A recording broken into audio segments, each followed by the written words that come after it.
తుని మాజీ municipal chairperson కుసుమన్ Shobharani తెలుగుదేశంలో చేరిక. వ్యాపారవేత్తలే కాకుండా పారిశ్రామికవేత్తలు కూడా తెదేపాలోకి చేరడం పట్ల గెలుపు తథ్యమని అంటున్న తెలుగు తమ్ముళ్ళు. నియోజకవర్గంలో అన్ని వర్గాల వారు తెదేపా మేనిఫెస్టోకు ఆకర్షితులై పార్టీలో చేరుతున్నట్టు తెలుపుతున్న కార్యకర్తలు ఈసారి యనమల దివ్య గెలుపు ఖాయమైనంటున్న తెలుగు తమ్ముళ్ళు. యనమల దివ్య గెలుపు తథ్యమంటూ ప్రచార హోరులో ముందుకు వెళ్తున్న తెలుగు తమ్ముళ్ళు.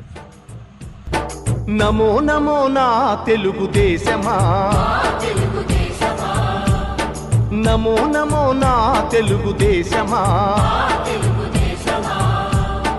నందమూరి గుండె నుండి పొంగిన ఆవేశమా, స్వర్ణాంధ్రను నిర్మించగా సాగే ప్రస్థానమా. వందనం వందనం శిరసాభివందనం, వందనం వందనం హృదయాభివందనం. నమో నమో నా తెలుగుదేశమా.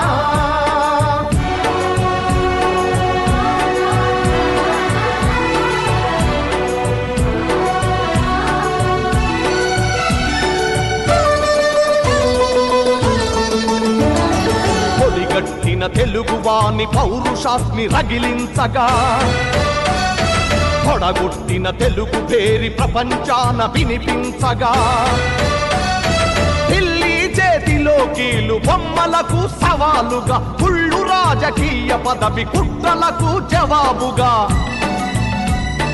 పేదవాడిని మించిన భగవంతుడు లేడని, సమాజమే దేవాలయమని సాగే ఆరాధన.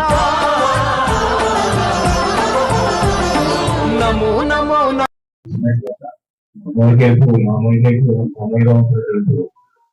ఎందుకంటే మన బ్రహ్మాండాన్ని గెలిపించేది కొత్త అందరూ వచ్చారు, నాయకులు వచ్చారు, మీద పట్టున్నట్టు ఇచ్చారు. కాబట్టి ఇంతమంది కలిసిన తర్వాత 3 పార్టీ కలిసిన తర్వాత మెజారిటీ కూడా అధికంగా రావాల్సిన తెప్పించుకోవాల్సిన బాధ్యత కార్యకర్తల మీద కొత్తగా కలిసినప్పుడు వాడి మీద కూడా ఉంటుంది. ఇంకా ఈ విధంగా చేసినప్పుడు ఈనాడు మన ఒక విషపు సామ్రాజ్యం నుంచి బయటకు వస్తున్నారు అందరూ కూడా. నిజంగా విషపు సామ్రాజ్యం జగన్మోహన్ రెడ్డి అంటే మామూలు మనిషి కాదు, కూతున్నట్టు అలా ఏదనుకుంటే అది చేయడం తప్ప. ఎందుకంటే ఫ్యాక్షనిస్ట్ ఫ్యామిలీ నుంచి వచ్చాడు, తాత ఫ్యాక్షనిస్ట్, కడపలో ఫ్యాక్షనిజం వచ్చిందంటే వాడు తాత అక్కడి నుంచి ఫ్యాక్షనిస్ట్ ఫ్యామిలీ నుంచి వచ్చారు. రాజశేఖర రెడ్డి రాజకీయ నాయకుడు, కానీ ఇతను వచ్చేటప్పటికి ఏంటంటే ఆల్మోస్ట్ రాజకీయ పాలిటిక్స్ వచ్చాడు రాష్ట్రంలో. పొలిటికల్ పార్టీ చెప్పారు. మొన్న ప్రధానమంత్రి గారు కూడా స్టేజ్ మీద చాలా స్పష్టంగా చెప్పారు, ఎప్పుడు కూడా ప్రజాస్వామ్యంలో నాయకుడు మంచివాడైతే ప్రజాస్వామ్యం మంచిగా ఉంటుంది, నాయకుడు చెడ్డవాడైతే ప్రజాస్వామ్యం పోయి డిక్టేటర్స్ వస్తారు. డిక్టేటర్స్ వచ్చినప్పుడు ప్రజాస్వామ్యానికి గుర్తింపు ఉండదు, ప్రజాస్వామ్యానికి గుర్తింపు లేకపోతే ప్రజలకి గుర్తింపు ఉండదు. వాళ్ళు అనుకున్నదే చేస్తారు, ప్రజలు అనుకున్నది ప్రభుత్వానికి చేయరు.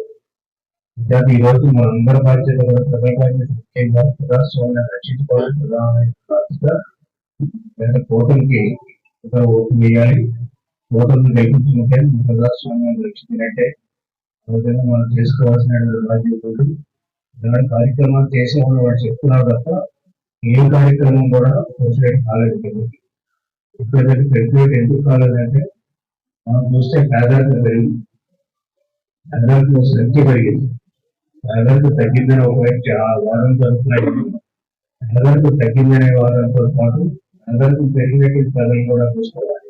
ఎందుకంటే మనకు పాపులేషన్ పెరుగుతుంది, పెరిగినటువంటి పాపులేషన్ కూడా బలైన వర్గాల్లో పేద వర్గాల్లో పెరుగుతుంది. అంటే పేద వర్గాల్లోని పేదరికం పెరుగుతుంది.